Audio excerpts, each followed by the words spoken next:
All right. So my name is Pedro Moreira da Silva, and I'm the staff product designer working in the, I think, still source code group of the Create stage. Today I want to share with you, I'll try to be brief so that we can have time for questions and for more free-form discussion. So I don't have a presentation today, so I'll just I don't know, go with the flow and talk with you about something I've been working on, which is called the Issuables Interaction Design Framework. And a little bit of the work that I've been doing is about documenting what we already have today. So let me share what that looks like. So this framework that I've been talking about is basically having a solid foundation for all issuables to work on. And issuables or issuable objects are the ones that share the same foundation of issues. So those are epics, issues, and merge requests. Those are the most common ones. But now we also have other similar objects that fall in the issuable category, like incidents or requirements, and maybe others in the future. And they all share this same way of interacting, where you have this header, you have the sidebar, you have a content area, and maybe some related objects. And then you have a stream of activity, like an activity feed, and you can leave comments and things like that. So this is the base of the model. But we've noticed over time, especially as we have progressed to have separate teams and people and designers working on these objects, the design and the decisions can become inconsistent. And so we want to have a solid foundation, a solid framework for us to build on. And the first two things that I started working on for this is documenting what we have today. So documenting the Issuables semantic layout, and I'll explain what the semantic layout is, and also documenting the conceptual model. So perhaps to start, I'll show you a little bit what the conceptual model is. If you're familiar with UML class diagrams, this looks extremely complex, and you have to know the language and know what it means to read this kind of diagram. So I found this article talking about something called the narrative objects model. And it's a translation of the UML class diagram into something much simpler. And that is a bit more descriptive, but again, it's a narration of what happens between the objects. So this is an example of a tweet, an example of objects in Twitter, where you have a tweet, and then you have an account, and you have a direct message and a moment, and the relationships between them. And inside the boxes, inside each of these objects, you can then describe things like the attributes of a tweet, the actions, and this is also explained down here, what you can do and add to this model. So I found it a very simple way to communicate this more conceptual way of looking at a system. And so I started working on this Figma file, and I thought it would be better to do it in Figma. So let me bring that up. Yeah, so this is currently the conceptual model that I've been working on for merge requests. And I try to keep things as simple as possible. But as you can see, merge requests are already quite complicated. They have a lot of actions, and the actions are detailed here below. They have a lot of attributes, and then it's looking at the relationships between all of the other objects. And the ones in blue, I tried to make use also of the links in Figma, so that we can then abstract and have other diagrams, for example, for labels, and then you can describe what project labels can do or group labels can do, and what are the attributes of those objects. So yeah, I've been starting first with merge requests, and also I have this other file where I've been doing the same for epics and for issues, but I'm much further along with merge requests, and this is something that is part of a merge request that I have open right now to add this page to Pajamas. So you can see here under objects, you have the merge request object, and it details the conceptual model. So this is what I was just showing you right now. And it also details something that is the semantic layout. And so the semantic layout could be described as the visualization of the conceptual model on top of a layout, right? On top of, I don't know, if it was a form of the object, you would have the different attributes and actions of that object. In this case, we're looking at what I have named the record layout of the merge request.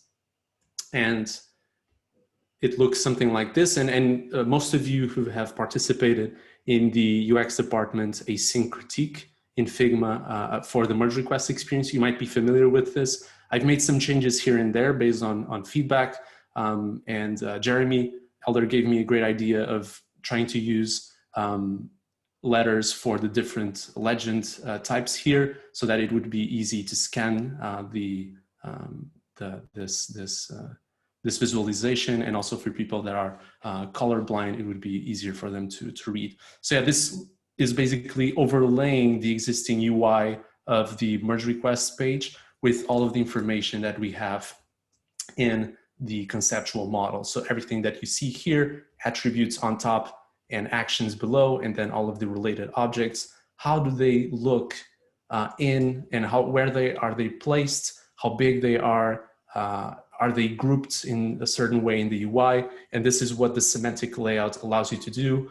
And again, semantic layout because it's bringing meaning to the way we lay out the actions and the attributes of an object.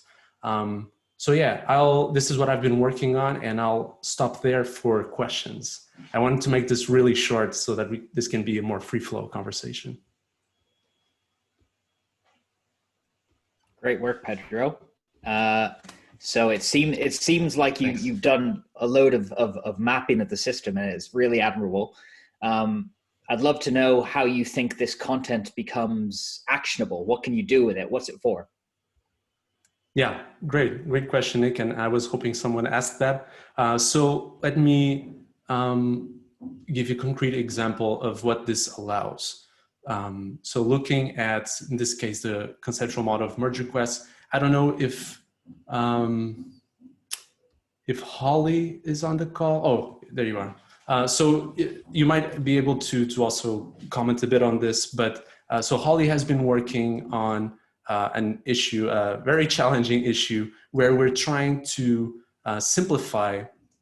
Let me see if I can bring up what I'm talking about, where we're trying to simplify this interaction of commenting and trying to remove this notion of commenting and starting a thread. So you have these two actions, and each action does a different thing. And this is also, it has more variations for merge requests as well when you have resolvable threads and things like that. And so this model, looking at what we have today, you can already see how complex it is just to leave a comment in a merge request. And this is a more extreme example, so let me show you how that could look like in an issue, for example. And so this is what commenting in an issue looks like. And you have the ability to have top-level comments and then reply comments. But then when you reply, you have a reply comments to a top-level comment. They all become a thread. And it's already, so it allows you to see the complexity behind the interface. And it also allows you to have a more shared understanding about the objects themselves. So for example, in that issue, I was talking with Holly, and I wasn't sure, well, Holly, maybe you can speak to that, but I wasn't sure if we were on the same page regarding the actions that were possible in this case, on the merge requests. Like for example, threads can be resolved, and you can only reply to non-inline comments. And so there are many different things that are only possible in certain states. And so this allows us to see it and maybe share it and have a clearer understanding of what is possible. And this is abstracted from the logic as much as possible. So this would need to be updated when we do significant changes to the actions or the attributes. but I've tried to keep it as simple as possible so that the maintenance is low. But I think this is good not only for design, but also to have better conversations and more efficient conversations with engineers and with the whole product team, basically. Does that help answer your question? Yeah, for sure. You illustrated beautifully like the use case for how you can increase understanding between different designers and different stage groups who are using the same object. I'd love to understand if I'm not hogging the questions. I'd love to understand how you imagine this being used with product in particular, or maybe a little bit more illustrative of how it may be used with engineering. Although I think that one example is probably a little bit more obvious. With product, I don't know. I don't have a specific example that I've used this now because it's still open to being published. But Pedro, if I may, I'm happy to jump in, and this may be useful. But going back to the example that you just gave with the issue with the resolvable comments, one of the considerations that this was helpful with was whether or not we should have resolvable comments within issues. We currently only have them in merge requests. And so Gabe has been considering adding in resolvable comments to issues as a future feature. So having just this ability to compare the different aspects of resolvable comments within merge requests to the existing comment structure within issues, I think is really beneficial in terms of kind of defining what that long-term vision could be. And it helps, I know for sure myself, and I think the engineers as well, again, just to see this breakdown so that we know exactly what we're working with when we start to plan moving forward for that next, possible release, if that helps. Yeah, that's a great one, Holly. One thing I wanted to add, quick example. I also don't know if Libor is on the call. Oh, there you are, Libor. So I was giving feedback on a design that Libor was working for integrations, and at a certain point, I feel like having a similar conceptual model for integration would be great, because we were talking about the terminology of using, for example, reset button, activate, deactivate, enable, disable, clear, all of that terminology. It would be great if we just have a quick way of visualizing it. And so, for example, as I was telling Libor in the issue, well, I don't know if this term makes sense because we have activate, we have the ability to save an integration, we have the ability to maybe reset it, but I'm not sure about uninstalling, right? Do we have the install action? Do we have the opposite? So this, I think, would have been a great support for that conversation. Yeah, I agree, Pedro. Yeah, that was very helpful feedback too. And I think just getting having a system or a way of thinking about what terms to use is very important. So I can see this helping to drive consistency between our data models in different stage groups, which would probably go so when different sections have different data models, it makes it hard for them to talk to each other. And this could really, really help with that. This is really cool. Yeah, I really like seeing the diagram approach, Pedro. I think that helped me as well to kind of abstract everything more away, to really think about the kind of the core way to describe things. So.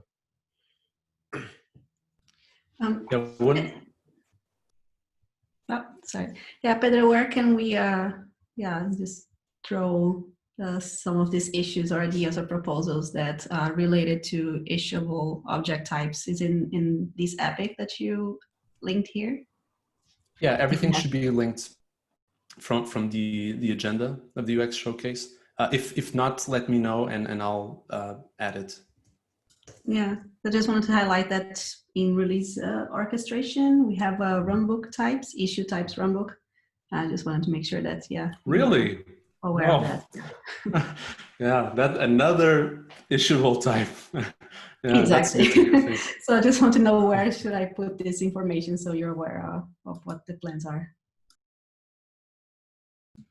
So I love that you're documenting this in pajamas. That was when you started the presentation, that was the first question that popped into my head. And I do think that's the right place for this content. I also think, and this just builds on what everyone said, this will be so valuable outside of UX for product managers and for developers. So I would like for us, as you move further along this path, to start to think about how we drive those cross-functional partners to this content so that they know that it's available. Because I don't think they spend much time on design.gitlab.com, but it's probably because they don't know always what value is there for them.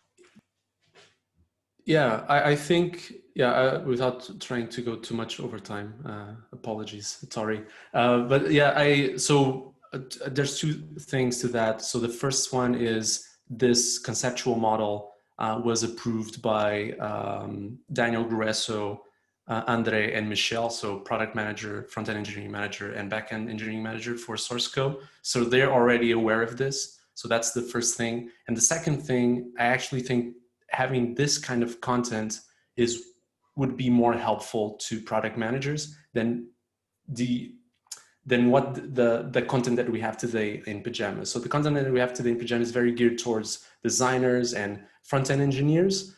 But when you want to talk with back-end engineers, they don't look at pajamas, like most of them, right? And product managers. So maybe having this kind of content will drive them to pajamas and to the website, and maybe they will start exploring more. I'm hopeful.